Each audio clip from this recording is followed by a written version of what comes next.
हमारे साथ बात करेंगे भारतीय जनता पार्टी के सांसद और वरिष्ठ नेता निशिकांत दुबे जी। निशिकांत जी, आपने उदयनिधि का बयान सुना होगा। उनके बयान के बाद भी अभी तक इंडिया गठबंधन की तरफ से किसी तरह का विरोध वाला बयान या उनके बयान की भर्त्सना नहीं की गई। 48 घंटे हो गए हैं और 48 घंटे में कोई बयान नहीं आना ये दिखाता है कि INDI गठबंधन का जो है ये एक एजेंडा है और उसके उदयनिधि स्टालिन स्पोक्स पर्सन है।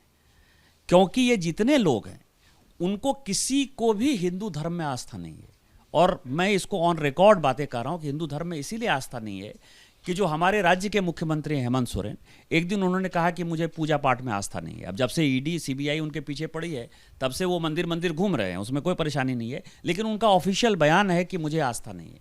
उसी तरह से यदि आप देखेंगे राहुल गांधी, तो वो जनेऊ पहनते हुए आपको नजर आते हैं। मैं तो ब्राह्मण हूँ, जनेऊ जो है पहनना बड़ी बात है। जनेऊ के लिए पूजा होता है, पाठ होता है, उसका एक बड़ा जो है फंक्शन होता है, यज्ञ की तरह फंक्शन होता है।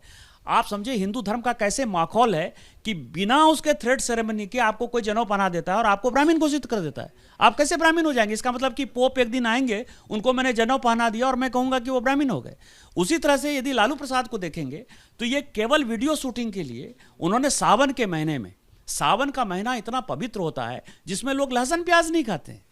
मेरे बच्चे जो है बाहर पढ़ते हैं तो उनको मटन मछली खाना बंद है, क्योंकि मैं तो नहीं खाता हूं, लेकिन मेरे बच्चे खाते हैं क्योंकि वो बाहर पढ़ते हैं, तो वो रेस्ट्रिक्टेड है कि उनको नहीं खाना है। लेकिन आप समझिए उसका वीडियो बनाते हैं। लालू प्रसाद जी मटन बनाते हुए नजर आते हैं सावन में, राहुल गांधी जी मटन खाते हुए नजर आते हैं।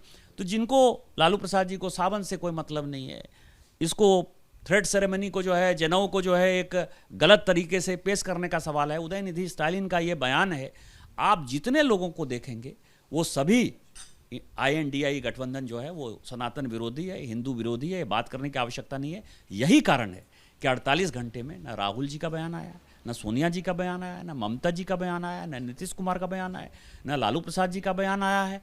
और ये दिखाता है कि 1937 से लेकर 1942 तक इस देश का जो सिचुएशन था और जो जिस तरह की संबित सरकारें 1937 में मुस्लिम लीग के साथ कांग्रेस ने बनाई थी और देशद्रोही ताकतों के साथ जो उनका गठबंधन हुआ था, जिसके कारण की अंतिम परिणति भारत का बंटवारा हुआ, उसी तरह से ये 2024 का जो INDI का गठबंधन है। क्योंकि जिस तरह से कपिल सिब्बल वहाँ गए और कपिल सिब्बल ने जिस तरह से भारत के सॉवरेनिटी और इंटीग्रिटी पर, कई एक राज्यों के मिलाव पर जो है क्वेश्चन उठाया, रेफरेंडम की बात कही, ये सारे तत्व फ्रिंज एलिमेंट जो मिल गए हैं, टुकड़े टुकड़े गए, वो 2024 का एजेंडा लागू कर रहे हैं। उदयनिधि स्टालिन उसके स्पोक्स पर्सन हैं और ये चुनाव के बाद वो देश को तोड़ देना चाहते हैं, तहस नहस कर देना चाहते हैं। निशिकांत जी, अक्सर देखा गया है जब चुनाव आता है सर्वधर्म की बात तो करता है विपक्ष, लेकिन कभी राम के अस्तित्व पर सवाल उठाता है, कभी राम सेतु के अस्तित्व पर सवाल उठाता है, हिंदू धर्म और सनातन धर्म को ना मानने की बात की जाती है। ऐसा होता क्यों है?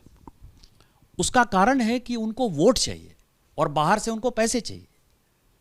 तो वोट यदि चाहिए तो वोट में जब तक आप देशद्रोही ताकतों के साथ नहीं मिलेंगे तो आपको एक मुफ्त वोट नहीं मिल सकता है ना।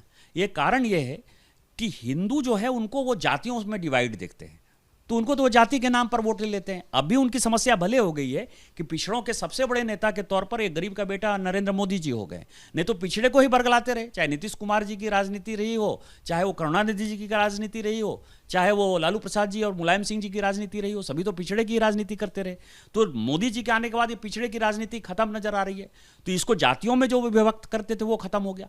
अब उनको दिखाई दे रहा है दो वोट बैंक है, एक मुस्लिम वोट बैंक है, एक क्रिश्चियन वोट बैंक है। कम से कम इसको बचा लो और उसके बाद जो है जो जातियों का डिवीजन कर पाओ तो एन के एन प्रकार करने ला, और जब सत्ता मान लीजिए कहीं मिल जाती है तो उसके बाद देश का बंटवारा कर दो। इसीलिए चुनाव के समय ये सारी चीजें इकट्ठा हो जाती हैं और आज जोर से इकट्ठा हुई। आपके राज्य में भी बहुत सारी चीज़ें इस तरह की देखने को मिली, चूंकि ट्राइबल स्टेट है, तो अपने स्टेट को लेकर क्या कहेंगे? देखिए, मेरे राज्य में तो और बुरी स्थिति है। हेमंत सोरेन जी का कोई बयान नहीं आना। शेड्यूल ट्राइब के वो बड़े नेता, शेड्यूल ट्राइब के नाम पर ही उनको कोऑर्डिनेशन कमेटी में जगह मिली है। जब 2000 में झारखंड अलग हुआ तो 28% वहाँ पॉपुलेशन था आदिवासियों का, आज वो 23-24% पर है। इसीलिए डिलिमिटेशन नहीं हुआ है हमारे यहाँ, क्योंकि आदिवासियों का 1 लोकसभा सीट और विधानसभा का 3 विधानसभा का सीट घट रहा है, इसीलिए डिलिमिटेशन नहीं हो पाया है। और लगातार जो है डेमोग्राफी चेंज हो रही है, इसके ऊपर बयान नहीं आना। और जो मैंने आपको कहा कि हेमंत सोरेन का बयान था कि मंदिर में पूजा पाठ करने से क्या होता है, हम तो हिंदू धर्म के खिलाफ हैं, तो ये दिखाता है कि वो बांग्लादेशी घुसपैठियों को बढ़ाना चाहते हैं, अपने यहाँ लाना चाहते हैं, आदिवासियों के अस्तित्व को समाप्त कर देना चाहते हैं, और उनके स्पोक्स पर्सन उदयनिधि स्टालिन है। बात करने के लिए निशिकांत दुबे जी थे, साफ तौर पे कह रहे हैं दरअसल ये इलेक्शन के बाद देश को तोड़ देना चाहते हैं। कैमरामैन मनोज के साथ नीरज पांडे, एबीपी न्यूज़, दिल्ली।